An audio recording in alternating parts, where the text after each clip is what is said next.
This is episode 54 of the Untangled Faith podcast. Today I'm joined by my friend, Melissa J. Hogan. She joins us with her lawyer hat on to share some of her insights as a lawyer regarding silencing techniques used by churches and Christian organizations. And then keep an eye out if you're in our Patreon group, because there will be a special bonus audio with Melissa in which she gives us an update on what is happening with the lawsuits surrounding Ramsey Solutions.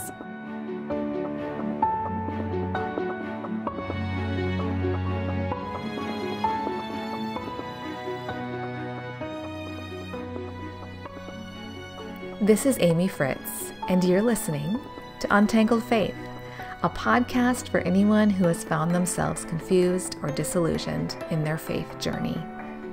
If you want to hold on to your faith while untangling it from all the things that are not good and true, this is the place for you.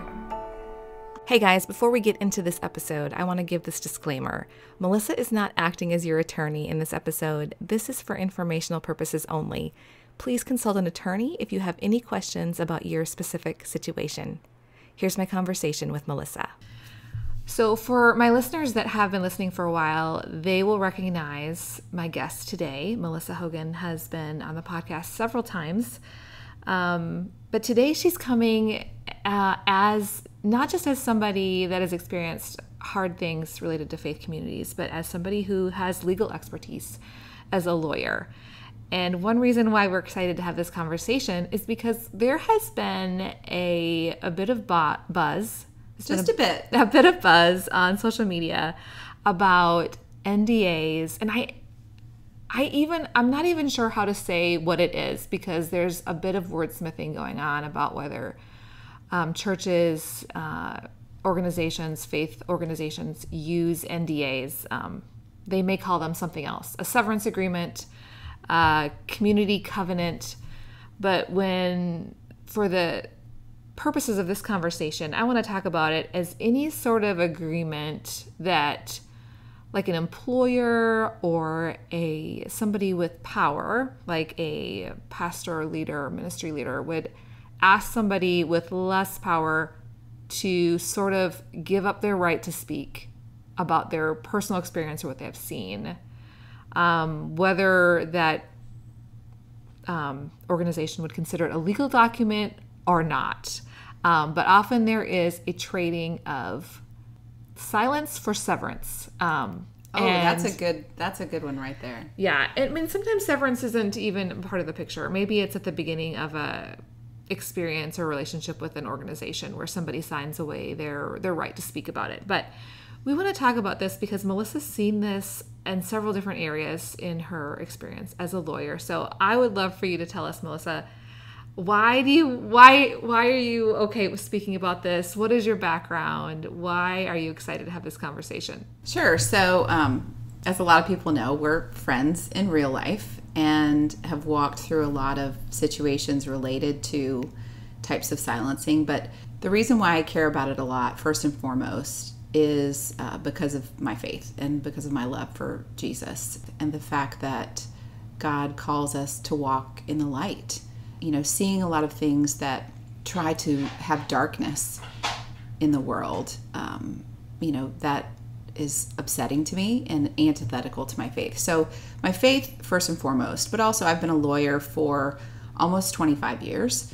I practiced initially in the business field and in regulated industries like healthcare. And in those contexts, sometimes there are agreements like non-disclosure agreements or non-disparagement clauses. So I've seen them in the context of businesses and transactions where those are situations that are a lot different than what we see in faith communities. And then also I have experience as a federal appellate clerk. I worked for a judge on the Sixth Circuit. And in that role, you do a lot of analysis of legal cases where you really look at both sides and you come to a place of, what is the appropriate result here? What is the fair and, statute-driven result here? So that's a way of looking at things that are different than maybe the advocacy side. Yeah. Yeah. And I'm glad you mentioned that, because there's a lot of different areas of law expertise. And so just because you're a lawyer wouldn't necessarily mean that you have experience with non-disclosures, non-disparagement, those sorts of things, but you actually have specifically helped write out contracts. Right. And negotiated these things. So that's good to know. Right. And then I think, when you layer on top of that the fact of my personal experience, where a lot of your listeners will probably understand and remember that, the situation with Ramsey Solutions and my ex-husband, I chose to remain silent for a long time, for a period of about 8 months, specifically when things were happening, because God called me to not speak. And, that was just out of my relationship with him and wanting to honor the Lord and honor my husband and my family. So I chose not to speak, but then I was actually legally silenced via a gag order that a judge put on me. So looking at all of that, it makes me really curious and passionate about how God views silencing and how they're used in contexts that are abusive and unhealthy. Yeah, I love to have this conversation with you because this isn't like a new thing that you've thought about. You've had personal experience with it, and you've spent time writing about it in different places. And so I know you have a Medium account. I know you are on social media as well. So tell us some of the things that you have sort of fleshed out and where those are. Yeah, so a while back, I started writing on Twitter. I love Twitter, and there's a great, wonderful faith community on Twitter. And I wrote basically a mega thread compiling lots of different articles and podcasts, and then my own perspectives and experiences on non-disclosure and non-disparagement agreements. So I call that my NDA mega thread. Maybe you could link it in the show notes. Or yeah. So I wrote that, but then also I've been writing a series of articles on Medium about the legal cases involving Ramsey Solutions. And the reason I started writing those was because I realized, most people don't have access to the legal system in a way that lawyers do, or don't know how to access it, even though, and we'll talk about this a little bit, the legal system is supposed to be open and public. Yeah.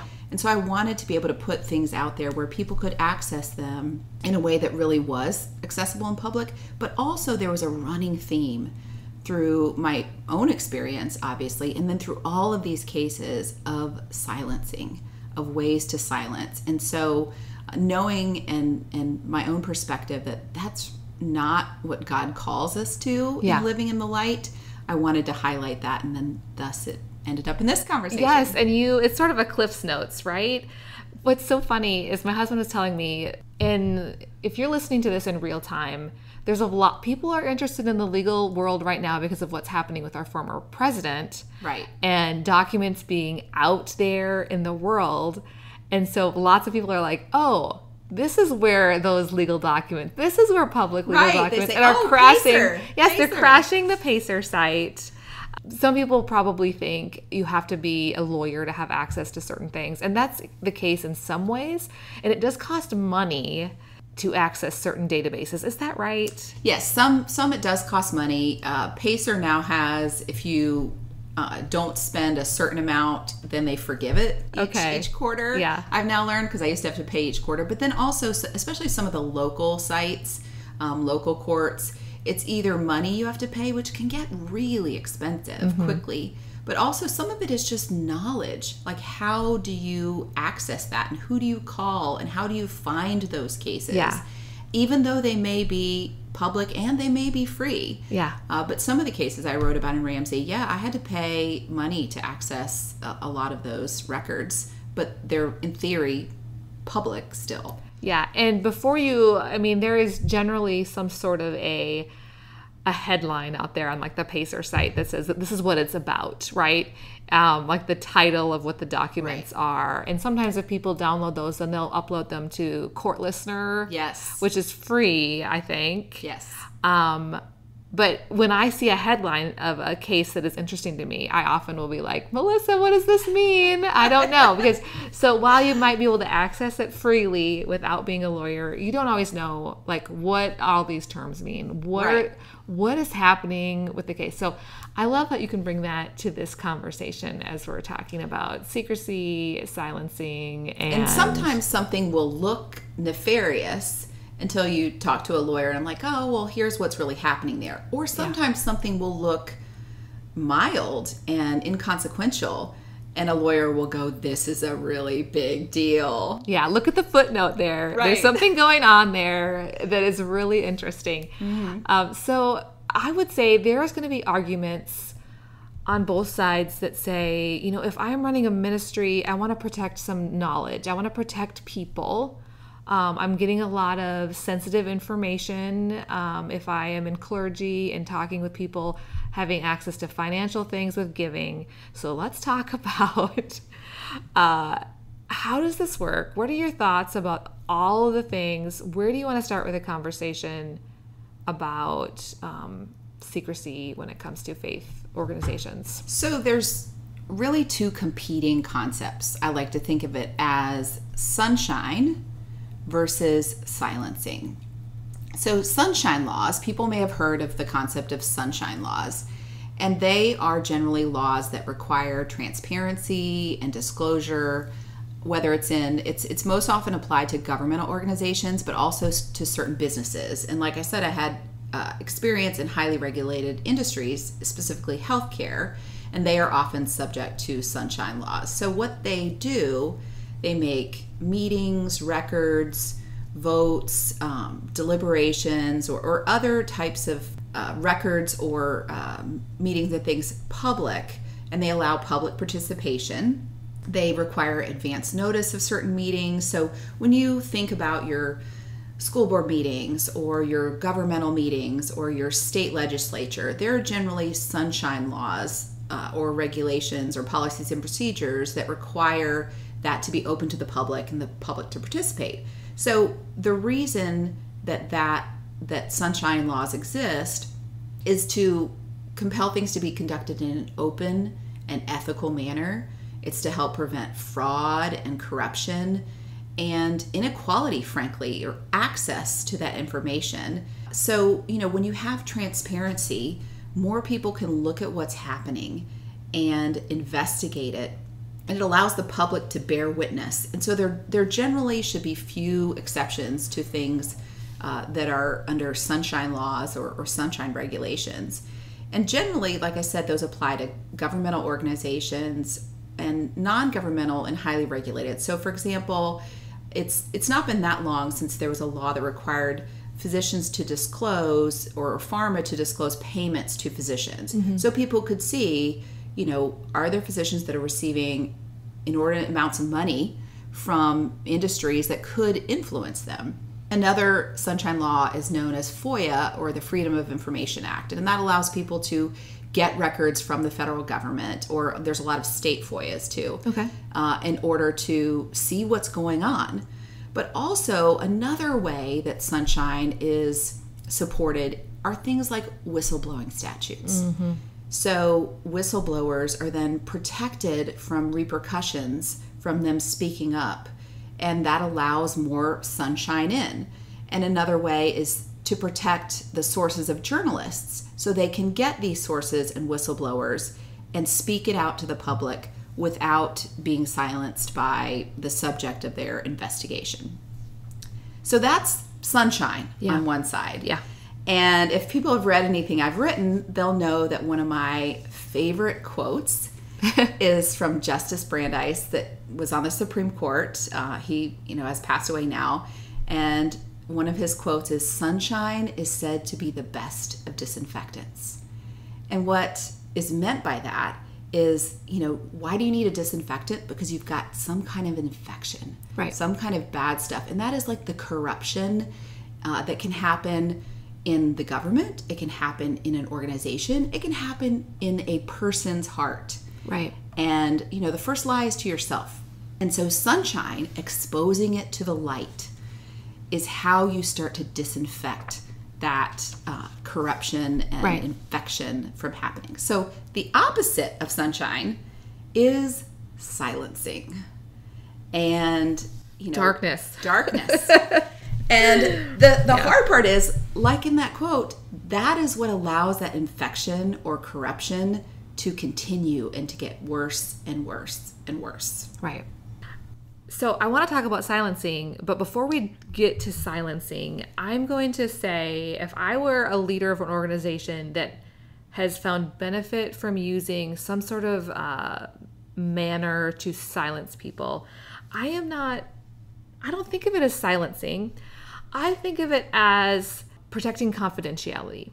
Right. I think of it as protecting people's personal information and protecting the organization so that it can not be distracted by other things happening and just keep moving forward towards the mission. So what are your thoughts on that? Because if I use like an NDA or I use a severance agreement, I don't think of it. I'm not going to call it a silencing tactic. I'm not going to put myself in a silent. I'm not a silencer. Right. Well, nobody wants to say they're a silencer.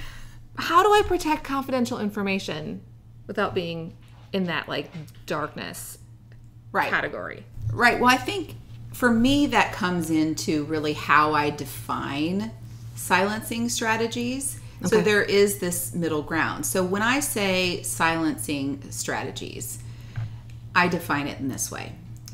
Efforts by a party with greater resources to use their own power and to leverage the power and authority of the legal system to prevent someone with fewer resources from sharing truthful information they otherwise would have a right to share. So when you look at that, there's some specific factors. So what that wouldn't then cover, and what would reach what your point is if the parties are have equal power and resources. Yeah.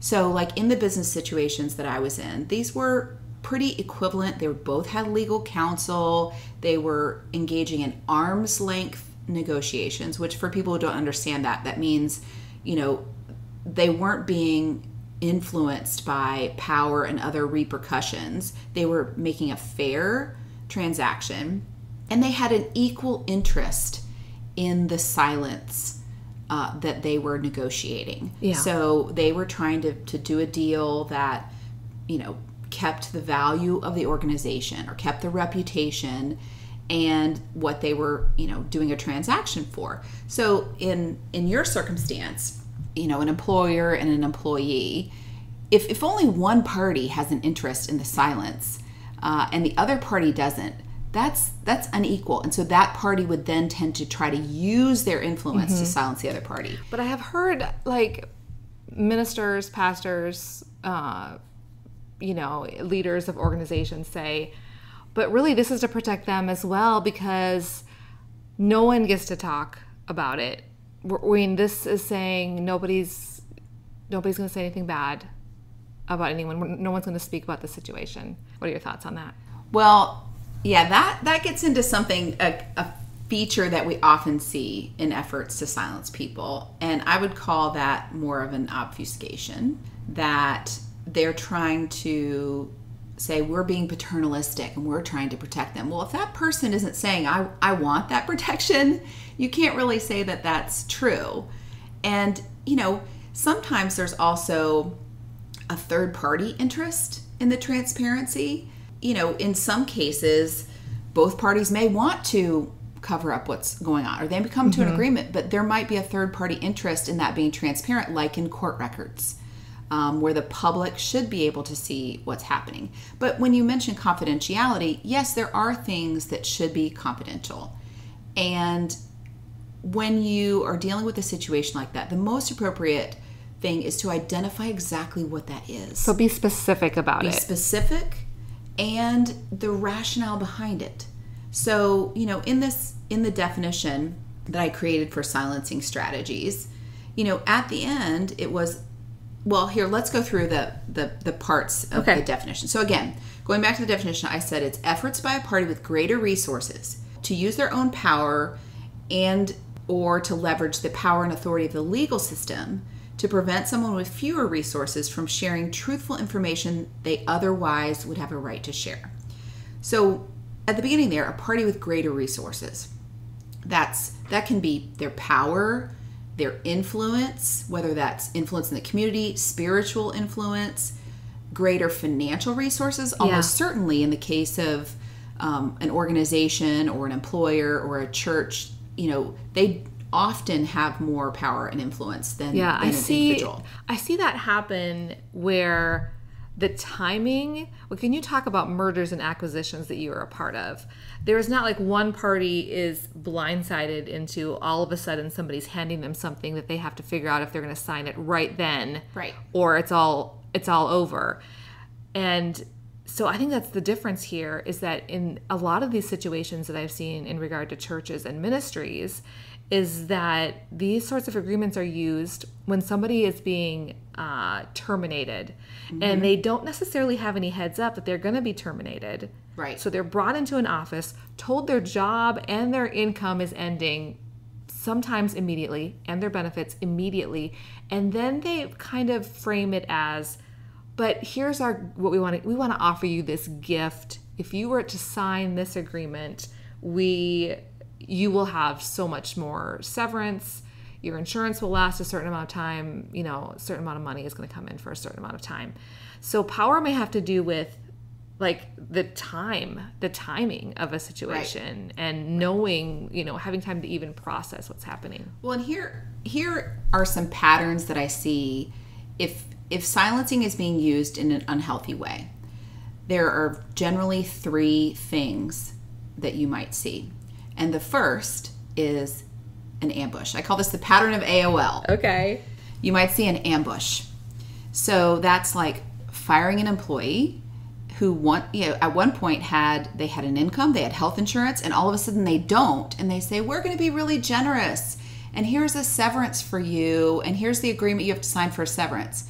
But they don't note the fact that there's a paragraph in there that says basically you will never talk about anything that has ever happened here, and never say anything bad about this company forever. That's in that agreement. So they've created this situation where you are pressed, you the employer are pressed, and then they're saying, here's how we're going to help you and solve it. That's an ambush, and that's not equal bargaining. That's not equal power. Another example of an ambush was in my own case.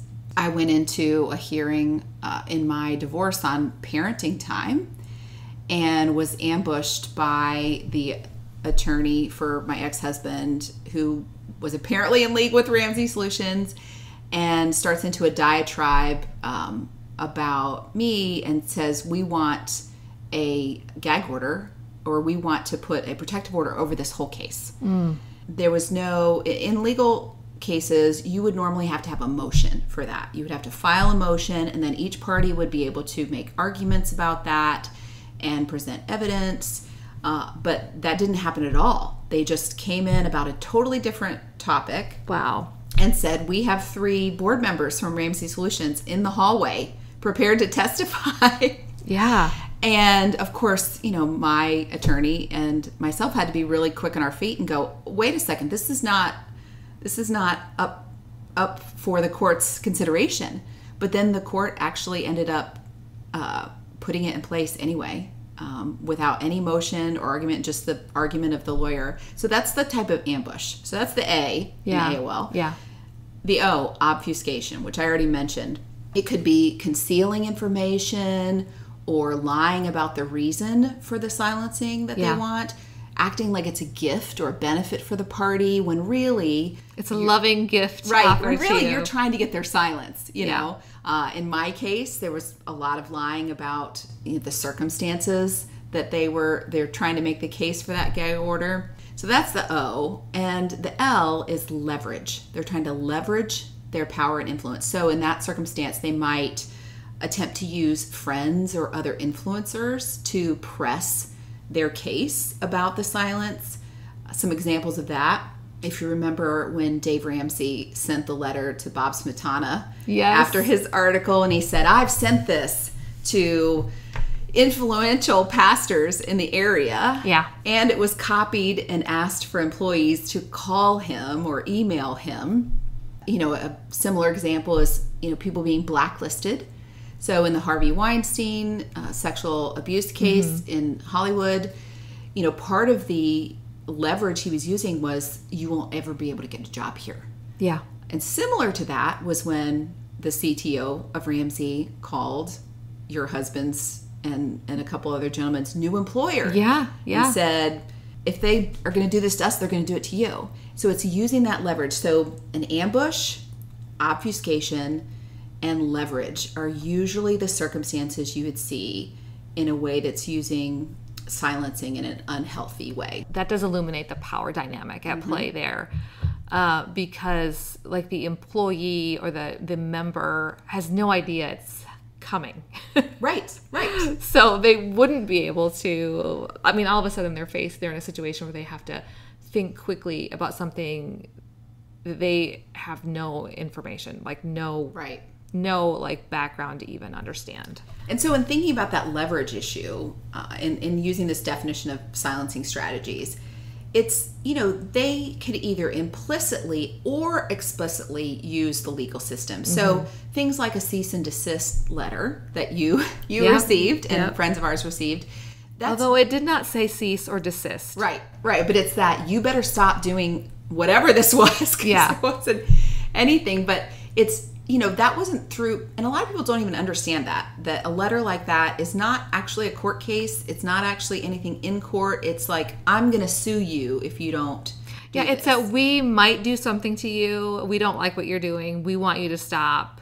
But there's no like actual legal teeth to the letter. Right. Or they're using their power and influence in the community or the faith community to create basically a big scary monster that you better do what we want, or we're going to do this thing to you. Or they could explicitly use the legal system, which is like in gag orders or protective orders in cases, or NDAs that say, if you tell anybody, we have a right to go after you and do this and this and this. That's, I just thought of this. I hadn't thought of it before.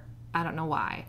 But I think there is something that sort of taints somebody if you say, well, that person, we sent them a C&D, or they're under a gag order, or it makes it seem like that party has done something wrong, where that isn't necessarily the case at all. It's that imbalance of power and that accusation. When you look in the word, Satan is the accuser. And so when you've got a party going, they're bad, they're doing all this stuff, they're trying to take us down, they have a coup going on, that is that accuser.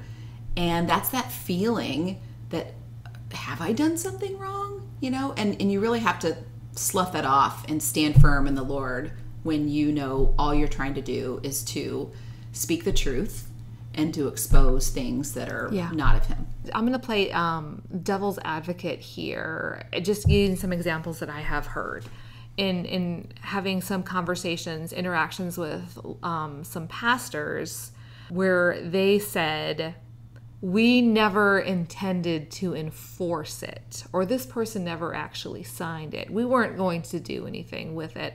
Or in the case of Ramsey, having Ramsey leadership saying, it was just a shot across the bow. Right. Well, then you've got intent and you've got impact.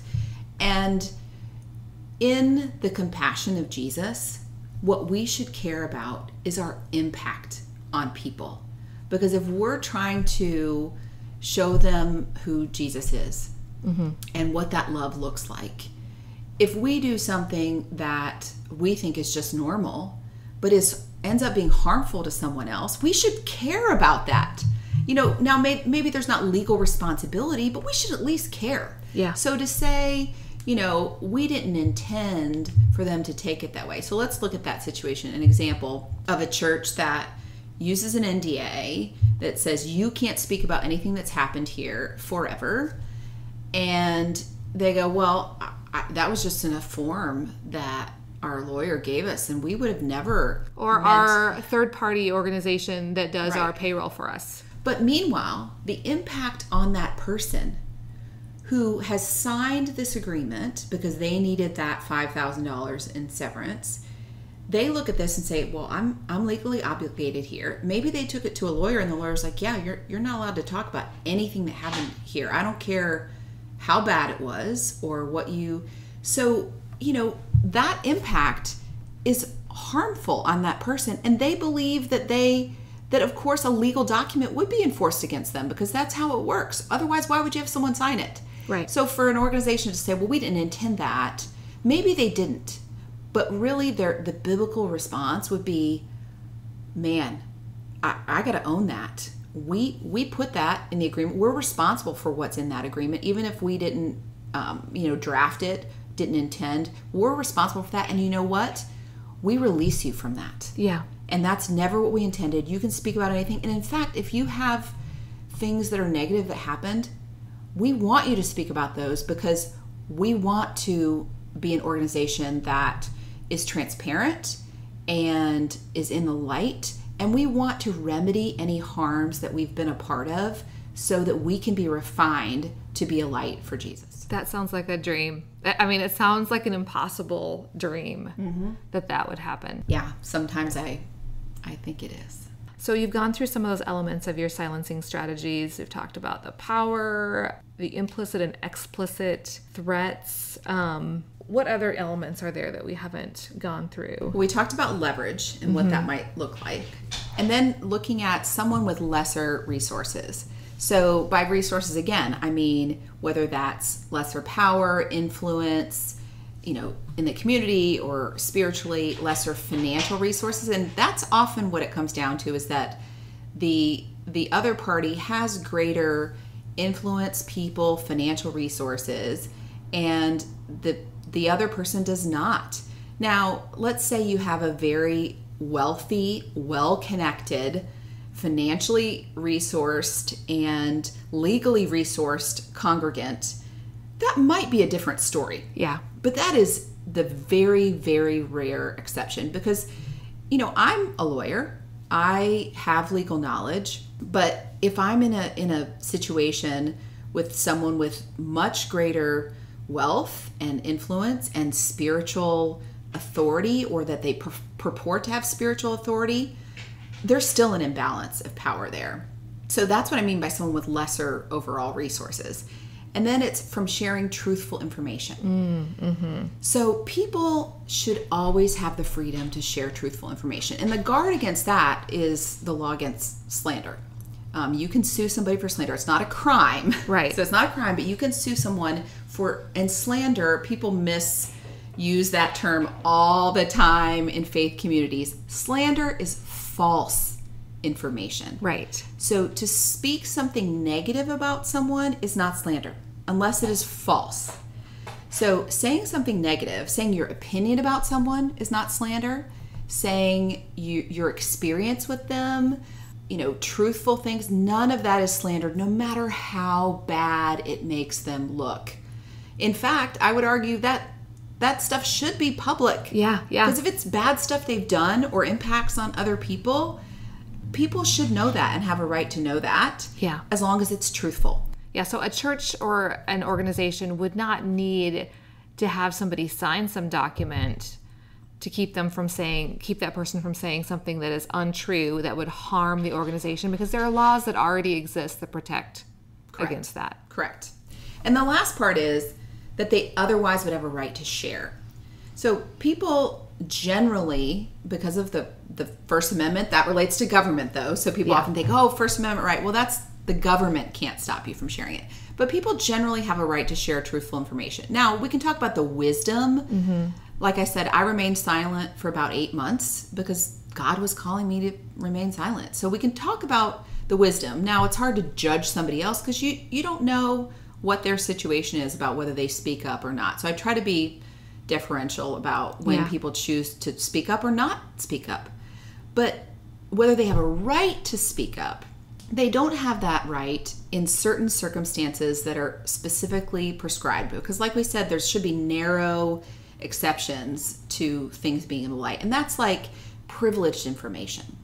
That's like a pastor and a congregant or a priest coming for confession. Yeah. That's a therapist and a client. That's a lawyer and a client. And even those, there's some exceptions where like lawyers have to speak up if their client has told them they're going to commit a certain level of crime, or therapists they have to speak up if their client has said they're going to harm someone. So even the exceptions have exceptions. Yeah. So beyond that, especially as the body of Christ, We should not be silencing people that are going to speak truthfully and otherwise have a right to speak up. We'll be right back after a quick break. I wanted to take a minute to tell you about the Untangled Faith Patreon community. The Patreon community is the primary way this podcast is funded. As a thank you for their support, my patrons receive access to bonus audio that doesn't get shared with the public. And the bonus audio I've shared over the past year is all there. Today's bonus audio is a conversation with Melissa Hogan in which she gives us an update on the lawsuits surrounding Ramsey Solutions. You don't want to miss it. You can access all of this by going to patreon.com/untangledfaith. That's patreon.com/untangledfaith. Now back to the show. What if I signed something and now I really regret it? Because, I mean, are there laws regarding how you handle an agreement like that? Do you need to give somebody a certain amount of time to review it? I don't know, because I know you're not like working with it day in and day out. Like now I'm feeling like, man, I made the wrong choice and I shouldn't have signed that thing. I'm saying that hypothetically, right? We didn't sign anything. I mean, there's the legal implications and then there's the practical implications. So if you haven't signed something, it depends on the state. Like a lot of this is pretty much state law. Yeah. Depends on the state. Some states do have laws about how long you should have the right to consider something you've signed or a right to rescind. Generally, that's in things like credit and stuff like that. But practically, from a business perspective, an honorable business that's ethical, yes, should give you a period of time, at least 3 days. Yes. And should encourage you to have a lawyer look at it. Again, to try to create good faith, arm's length negotiations. And negotiations would include, hey, I don't like this part. Can we change this? And actually negotiating, not just like, well, right, you should be able to push back and say, hey, can we take this paragraph out or change how this is? And if you don't feel like you can, that's often, that displays an imbalance of power. Yeah. An imbalance of the ability to leverage either legal authority or, different kinds of power. Yeah. So if they pressure you, that's not ethical. So it depends on what kind of organization you're dealing with. And the hard part is you're often crunched in that situation. And, what do you do if you're in that situation and you're being pressured? Yeah. And you need that money. Now, let's say you did sign it. And now you're in a situation maybe a year or two later and you're like, man, I wish I had not signed that. And, now I would just have forgone the $5,000, which is easier said than done when it includes insurance. Yeah. But what you can do is you can take a copy of that agreement to an attorney and you can have them look at it and advise you on what you can do. And, maybe you could at some stage say, can I give the money back and come out of this agreement? Or, there's the practical side too that you look at. And there's a lot of examples of people breaking NDAs in Harvey Weinstein's case, in other, especially sexual assault cases, but in other cases of abuse or abuse of power, because they signed those in a lot of cases under duress. So that's actually a defense. So here's what actually happens. So if you have an NDA that you were under, or some kind of, if you signed an NDA and you spoke out, so it depends on how you would interpret it. You spoke out in a situation where someone might argue you broke the NDA. Well, they would then have to sue you in order to, depending on what the agreement said, to get damages from you, or they would try to get a temporary restraining order to keep you quiet from then on. And so the question is, practically, would that organization do that? If they're a church or, what type of organization, practically are they going to sue you to then keep you quiet? Yeah, that's not the legal answer, but in a lot of cases, they won't, especially if you are speaking out about something that is, one, really bad that they've done, abusive, and two, if you've got receipts. If you have evidence of the situation that you're talking about and you're speaking out for the benefit of other people, especially not for your own benefit, I would say it's difficult for them to try to then go silence you. Yeah, they don't look real good. Right. if they do that. That is like the opposite. Because a lot of this, like you've said in the past, is unhealthy organizations like to do these things in the dark. Right. They want these things signed. They don't want people to know about it. So they certainly don't want you they don't want to publicly fight that battle, because then what it's all about, the thing that they didn't want to happen to begin with, is happening. It's like their worst nightmare is happening. Right. Then people are actually talking about the fact that they're trying to silence people while you're actually trying to speak out. So, I mean, a lawyer's not going to want to say to their client or in a consultation, go break your NDA. Right. So the disclaimer here is Melissa is not speaking as your lawyer right now. Correct. This is not legal advice. This is just for informational purposes. Talk to your own lawyer. What if I can't? What if I don't know how much a lawyer costs?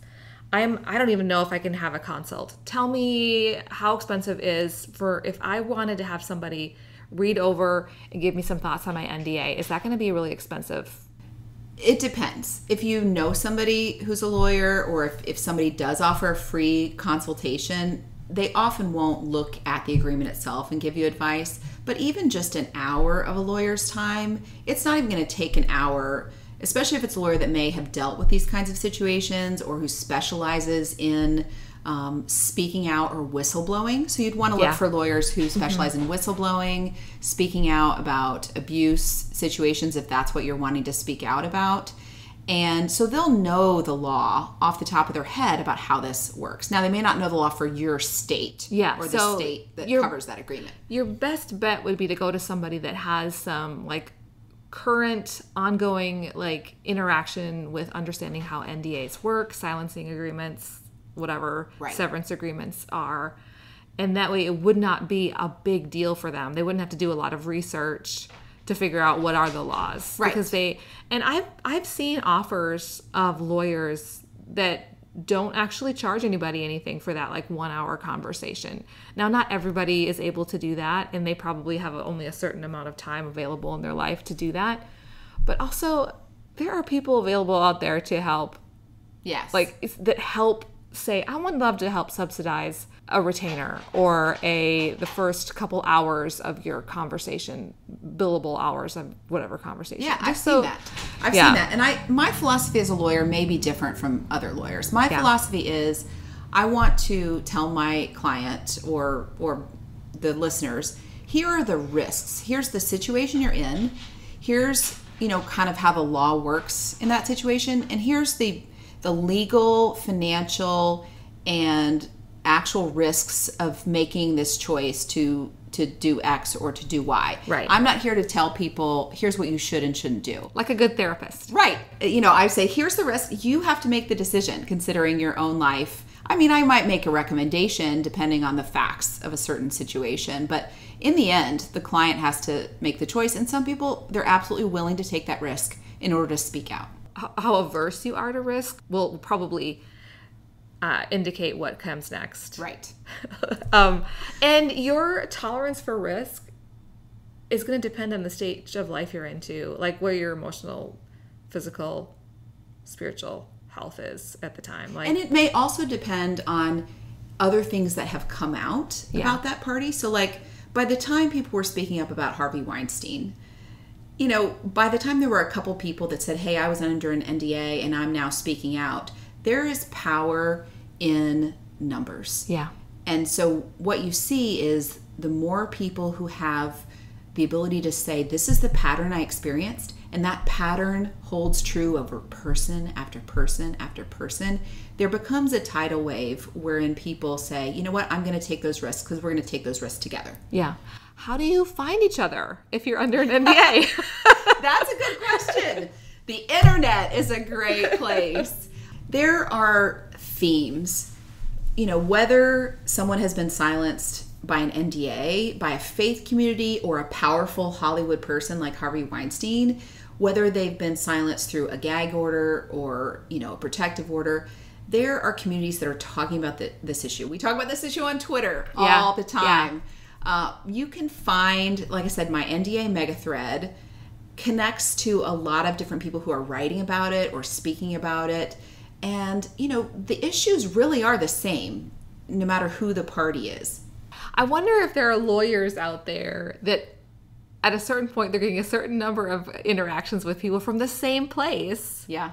If how that would work if they were to, I don't know, find each other some way. The lawyer can't divulge somebody's confidential information. Right, but that lawyer then can go to the party that is using the silencing strategy and say, I have this client or I have this number of clients that are under this type of NDA that you have, and specifically putting it back in a faith context. That faith organization or purported faith organization should feel the prompting of the Holy Spirit that says, it is not my job to silence people from speaking, one, the truth, two, that they otherwise have a right to say, and that I should welcome in order to refine our organization. NDAs have such a bad connotation now that people don't use that word. Right. A pastor, the pastors are saying, I don't use an NDA, I've never used an NDA. And the next thing you know, like you're asking questions about other legal things, and they did, or their organization has had people sign things that traded their silence for severance. Right. An NDA is not just something that has the label at the top, non-disclosure agreement, which although there is a specific definition of but we're talking more broad. One of the problems with this conversation is that the definition of NDA is confusing. In fact, Boz Tchividjian just tweeted about this yesterday. He said, I think there are many misunderstandings regarding the definition of an NDA. A non-disclosure provision is different from a confidentiality provision. One prohibits disclosure of any facts related to the underlying abuse, and the other prohibits disclosure of the settlement terms. So that's what Boz had to say about the confusion surrounding the term NDA. So for the purposes of this conversation, we are using Melissa's definition of silencing techniques. Right. It's more broadly. A clause or an agreement that prevents someone from speaking truthful information that they would otherwise have a right to speak about. So this is the words I should use when I'm asking, because I have gotten tripped up by even using the word legal, because they don't consider it a legal document. Right. Or they won't answer whether they consider it a legal document. It could be an attachment document. to a severance agreement. A pastor would rather invite me to their church than answer the question of whether they use these sorts of agreements. Right. It is bonkers.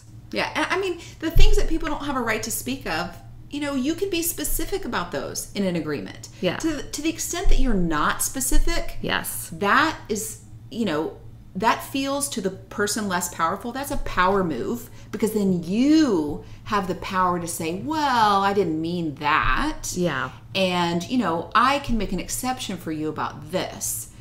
A lawyer that knows their way around these sorts of things would say the problem is overbroad language that says like any and all. You are forbidden from talking about any and all, instead of saying really specific. And so overbroad in that topic wise, and also when it comes to time wise. Right. So in business contexts, there's generally a finite period of time for your legal obligations, whether that's, for say like a non-compete agreement. A reasonable period of time is a year, maybe 3 years. So even in a non-disclosure, there could be circumstances where you don't ever have a right to speak, like trade secrets. Yes. And there's some state laws generally about trade secrets or, designs for things. But another risk is that an employer might try to say, well, all of that is a trade secret. Everything that happens in our company is a trade secret. Every word we say inside the building is a trade secret. Or everything is confidential, and that's just not true. Yeah. That goes to the obfuscation. So we have talked a little bit about how some people very specifically define these things. If you ask about an NDA and they don't call it an NDA, they're going to say they don't use it. And so if you want to know if they're being used in this context that you are thinking of joining, being a part of, what are different ways that these sorts of things look? What are they called? How are they used? Like if they're not going to call it an NDA, what might they use? Yeah, I mean, it might be in your employment agreement. It might be in the policies and procedures. It might be in severance agreements. So if you're looking at an employer, it would be really helpful to talk to former employees and to ask these questions in your employment interview. Do you use these types of documents? Or if you're going to a church, if you're looking at churches, knowing whether a church uses agreements that keep people from speaking about things that may have happened there. Now, they may not tell you that they do. If you are too afraid to ask about those, that should be a red flag to you that there is an imbalance of power. Yeah. And of course, there's going to be an imbalance of power between an employer and employee, but a healthy employer or a healthy church should actually welcome questions about those things and welcome the conversation. So there's the agreements like that, whether it's, that have non-disclosure or not. And we didn't really get into non-disparagement specifically, and that is saying anything bad or that could be perceived negatively about an organization or a person. And that can be completely if it's true. Yeah. And those are really dangerous. And I would argue really that any kind of non-disparagement clause is antithetical to living in the light and a biblical call. Because to say you can't ever say anything negative about our organization or our church, about your pastor, that is not living in the light. Because if people do things, you should speak about it. You really should. Yeah. And in fact, in 1 Corinthians 5, Paul says, "What business is it of mine to judge those outside the church? Are you not to judge those inside? God will judge those outside. Expel the wicked man from among you." So God calls us to speak about things that are wrong inside the church. It's not just we're permitted to. We are called to do that.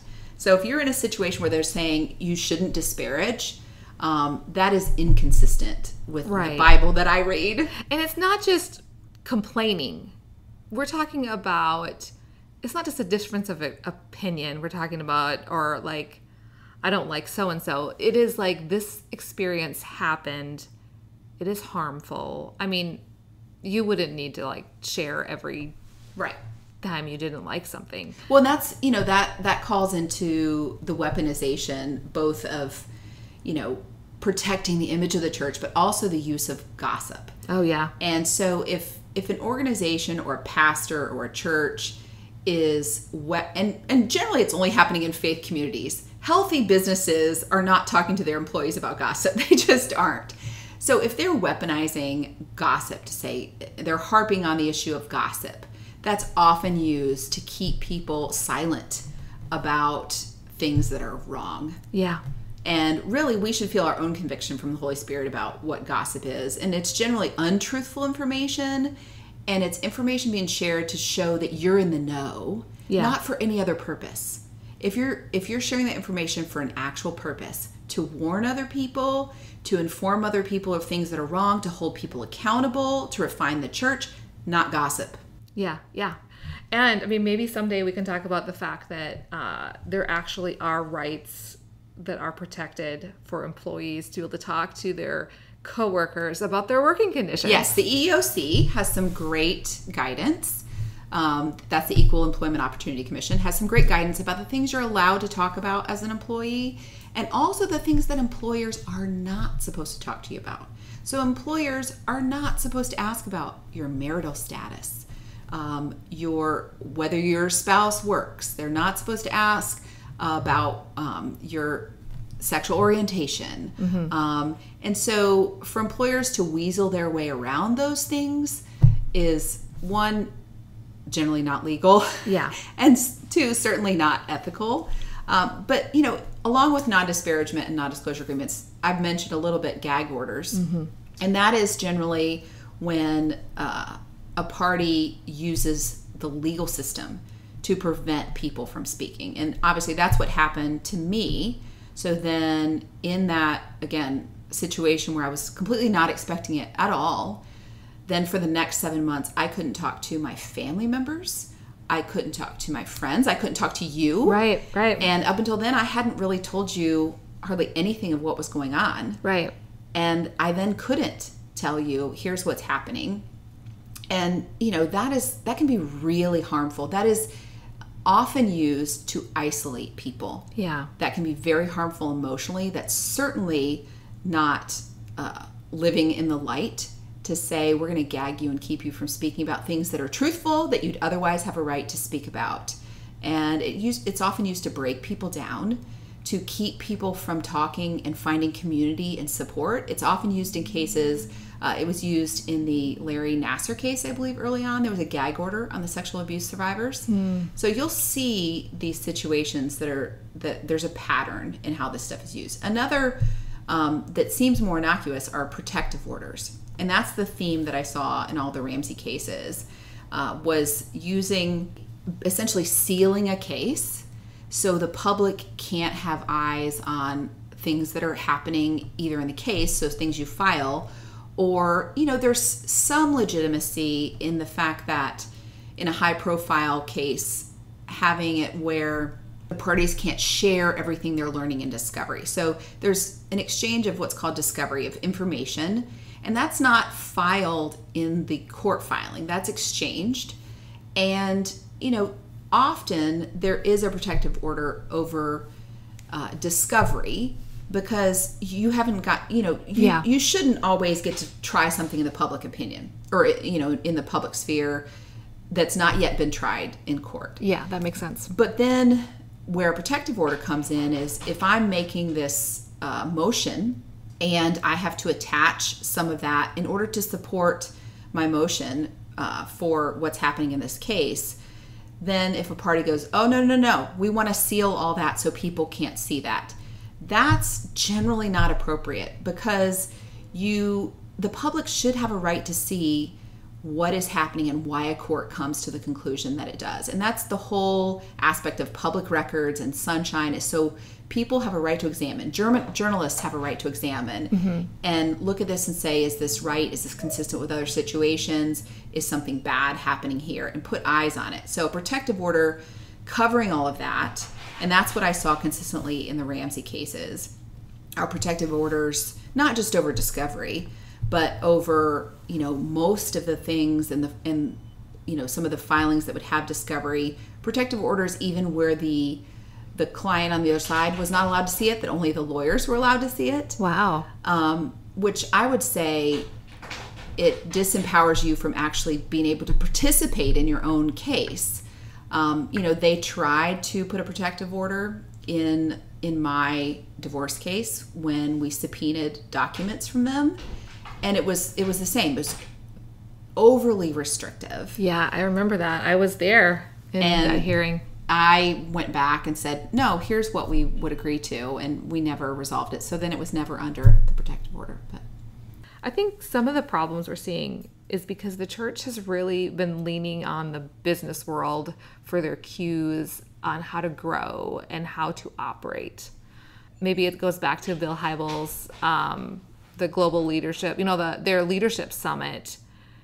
Everybody was trying to learn from, Willow Creek, how they did things. It became this business situation. And so, businesses use NDAs, or maybe, they end up with asking, the people that they are asking to be on their elder board or their governing board or business people, that this is the world they know. And so if I'm going to give the benefit of the doubt, I'm going to say it isn't always meant to be a nefarious thing, but now that people know the problems that they can cause, the harm that these silencing things are, I would say it's time to make a difference. It's time to make a change in how you do these things. So you've thought through, should we be using these? What is the problem? What are the problems with using these in faith communities? There are many.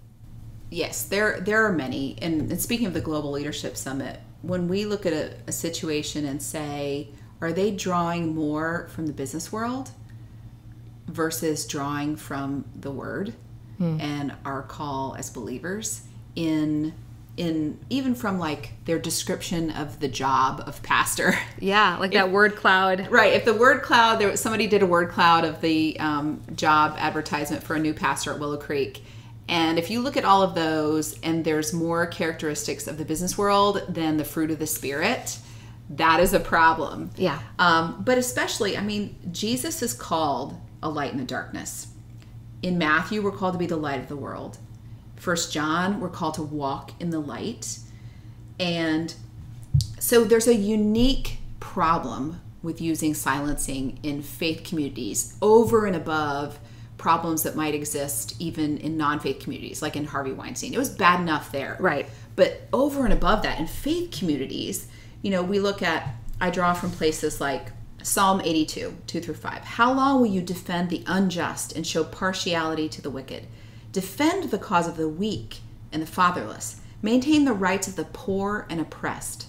Rescue the weak and needy. Deliver them from the hand of the wicked. They know nothing. They understand nothing. They walk about in darkness. Wow. So, when we look at an imbalance of power, as believers, we are supposed to come and on the side of the one with less power. And that powerful person that is walking about in darkness, that should not be whose side we're on. Or, for example, Ephesians 5, for you were once darkness, but now are light in the Lord. Live as children of the light. For the fruit of the light consists in all goodness, righteousness, and truth. And find out what pleases the Lord. Have nothing to do with the fruitless deeds of darkness, but rather expose them. For it is shameful even to mention what the disobedient do in secret, but everything exposed by the light becomes visible. For it is in the light that makes everything visible. Wow. There's a lot. The scripture has some things to say about I think God has a lot to say about operating in the light. Yeah. I'm getting the impression that you have an opinion about whether churches, religious organizations should use these silencing techniques. So if you were to ask me, is there any legitimate purpose in a faith context to use silencing strategies? I would say if the parties are of equal power and resources, with an equal interest in something remaining confidential, and there's no third-party interest in transparency of that information, that's the limited situation. Otherwise, I would say no. There's no legitimate purpose for the use of silencing strategies in a faith context. Thank you so much for listening to the Untangled Faith podcast. I would love to keep the conversation going over on Twitter or Instagram or through the Facebook page. I'm Untangled Faith on Instagram and Facebook, and Faith Untangled on Twitter. For more information about supporting the show, check out patreon.com/untangledfaith. This is where you can find today's bonus audio with Melissa. You can also find show notes at untangledfaithpodcast.com. The Untangled Faith podcast is hosted and edited by me, Amy Fritz. A special thanks to my Patreon supporters. This podcast is primarily funded by them. Thank you also to producer Michelle Pjanic. And thank you to all of you for being the best listeners. I hope to see you next week, but I just tested positive for COVID, so I'm planning to rest and hoping to have a quick recovery.